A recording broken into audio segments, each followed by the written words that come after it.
हाय, मैं आपका friend Emil Parmar और स्वागत करता हूँ YouTube channel maths trick by Parmar sir. दोस्तों आज का अपन topic SS reasoning very very important topic है। दोस्तों शुरुआत करते हैं पहला क्वेश्चन। तो आज सबसे पहले अपन चलते हैं वृत्त। वृत्त की जीवा क्या होती है, त्रिज्या क्या होती है, परिधि क्या होती है और क्षेत्रफल कैसे निकालते हैं, तो पूरा डिटेल में पढ़ेंगे लास्ट में। आइए दोस्तों, ये वाला इस आकृति को अपन क्या बोलते हैं, वृत्त बोलते हैं। क्या बोलते हैं इसको, वृत्त। ये इसका केंद्र बिंदु होता है, ये इसका वृत्त है और ये ओ इसका केंद्र बिंदु है और ये इसकी एक जीवा होती है। इसको क्या बोलते हैं, इसको जीवा। ए बी इसकी एक जीवा है और यहाँ से एक लंब डाला जाता है ओ एम और ओ ए इसकी त्रिज्या होती है। इसको क्या बोलते हैं, त्रिज्या। तो ये त्रिज्या होती है, ओ ए इसकी क्या है, त्रिज्या है। ओ ए में एक लंब है और ए बी एक जीवा है। ए बी क्या है, एक जीवा है। समझ आ रहा? हाँ, अब यहाँ पे अपनों को ज्ञात करना है। देखो ओ क्या है, केंद्र है, बिल्कुल बेसिक सिखाऊंगा। ए बी एक जीवा है, ओ केंद्र है, ओ एक त्रिज्या है, ओ एक क्या है, त्रिज्या है। अब अपने पास प्रश्न आता है कि यहाँ से ये वाला त्रिज्या इसकी कितनी है, 10 और ये है 8। तो जीवा की लंबाई ज्ञात कीजिए। जीवा की लंबाई कैसे ज्ञात करेंगे, यहाँ पे होता है एक समकोण त्रिभुज ए एम ओ। तो समकोण त्रिभुज में क्या होता है, पाइथागोरस प्रमेय लगता है और कर्ण का स्क्वायर बराबर होता है आधार का स्क्वायर प्लस लंब का स्क्वायर।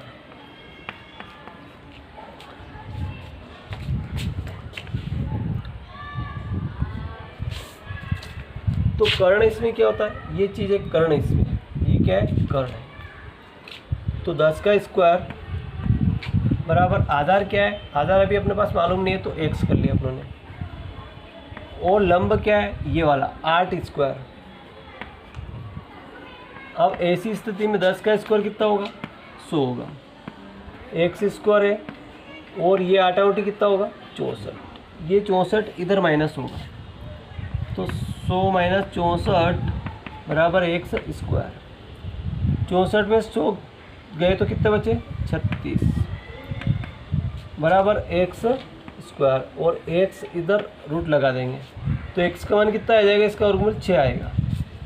तो यहाँ से यहाँ तक x बराबर कितना आया, 6 आ गया। x बराबर कितना मिल गया अपनों को, 6 मिल गया।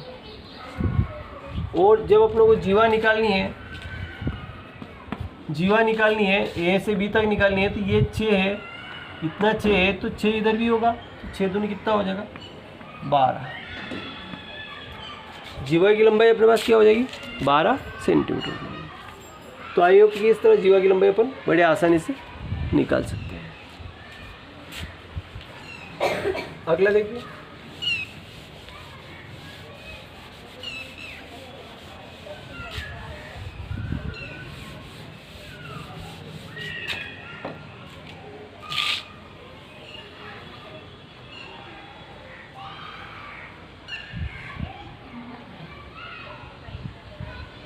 अब यदि अगर इसने क्या दिया अपनों को, इस त्रिभुज में एक वृत्त बनाता है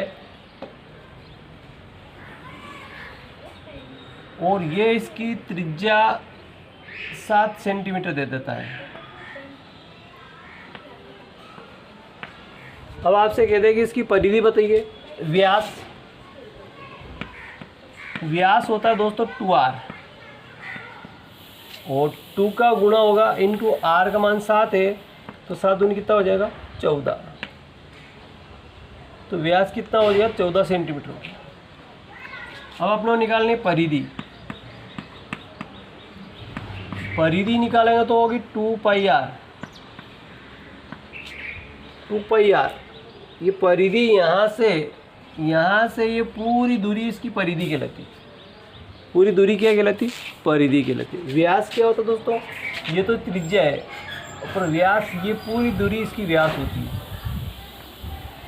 ये पूरी दूरी इसकी व्यास होती है। ए से बी तक की दूरी क्या होती है? इसकी व्यास होती है। तो ये 7 है, 7 दूनी कितना होगा? 14। इसी तरह परिधि 2πr होती है। तो 2 आता है, पाई का मान होता है 22/7 होता है, और आर का मान 7/1। 7 से 7 कट गया, 22 दूनी 44 सेंटीमीटर। ये हो गई इसकी परिधि। अब निकालना इसका क्षेत्रफल। क्षेत्रफल निकालना है तो वो होगा πr²।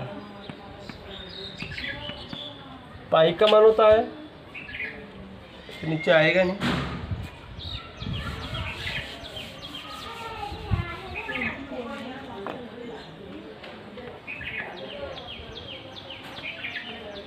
क्षेत्रफल होता है πr²।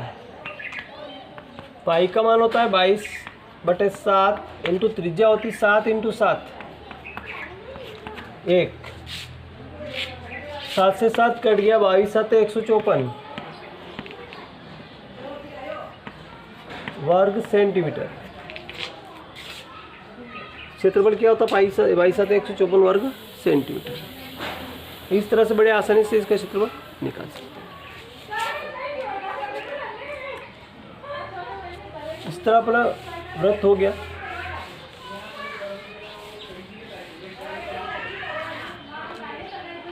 अब अगला प्रश्न आता है कि एक पहिया, ये पहिया होता है और जिसका त्रिज्या यहाँ से है, जो त्रिज्या 14 सेंटीमीटर त्रिज्या इसकी है, 7 सेंटीमीटर है, और ये 500 चक्कर में कितनी दूरी तय करेगा? 500 चक्कर में कितनी दूरी तय करेगा?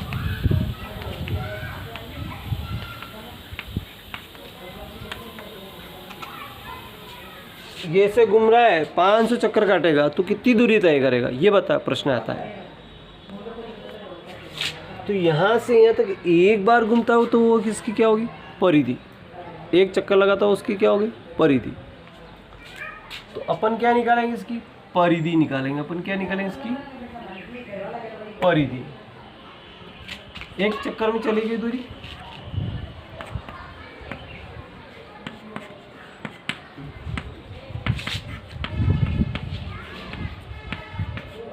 एक चक्कर में चली गई दूरी 2πr परिधि। और परिधि कितनी होती है इसकी? 2 × पाई का मान 22/7 × 7। 7 से 7 कट के 22 दूनी 44। तो एक चक्कर में चली गई दूरी 44 होती है। अब इसने कितने चक्कर करे? 500। तो 44 × 500,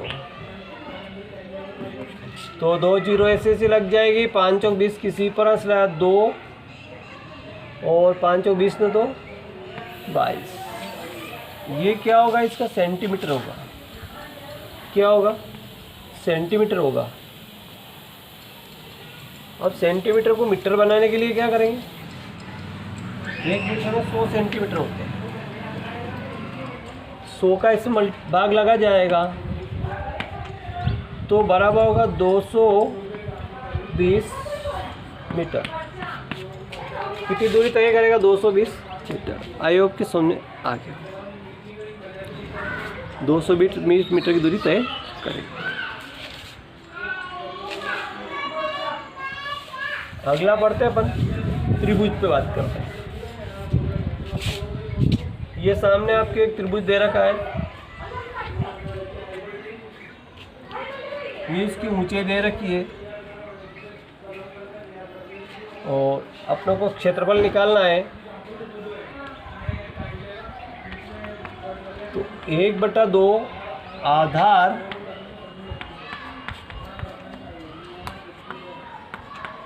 ऊंचाई, आधार इंटू ऊंचाई। तो आधार ये जो है त्रिभुज का आधार ये क्या कहलाता है, मान लो कि ये आधार इसका 8 सेंटीमीटर है, ऊंचाई 4 सेंटीमीटर है, तो बराबर होगा 1/2। आधार कितना है 8 सेंटीमीटर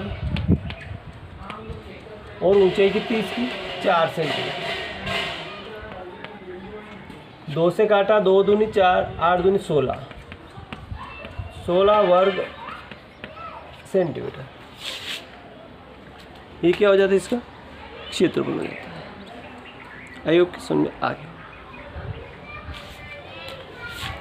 अगर इस त्रिभुज के क्षेत्रफल को वो इस तरह से न पूछे, त्रिभुज की 3 भुजाएं आपको दे दे हो,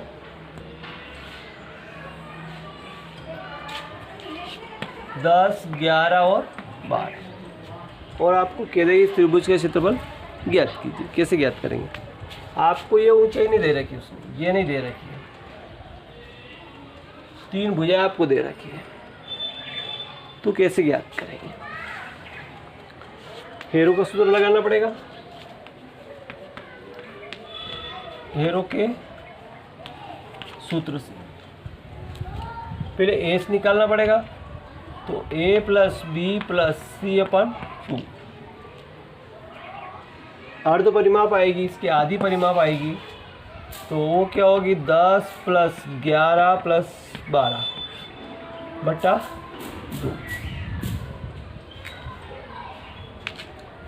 तो 2 ने 3, 1 2 3, ये इसको 11 12 13, 11 12 13 भी अगर कर सकते हैं तो क्या फर्क पड़ेगा, कुछ फर्क नहीं पड़ेगा। मान लो भुजा 11 है, 12 है और 13 है, तो क्या हो जाएगा, 3 ने 3 6, 1 2 3, 2 से काटा तो 18, ये जोड़ने में सही रहेगा अपने।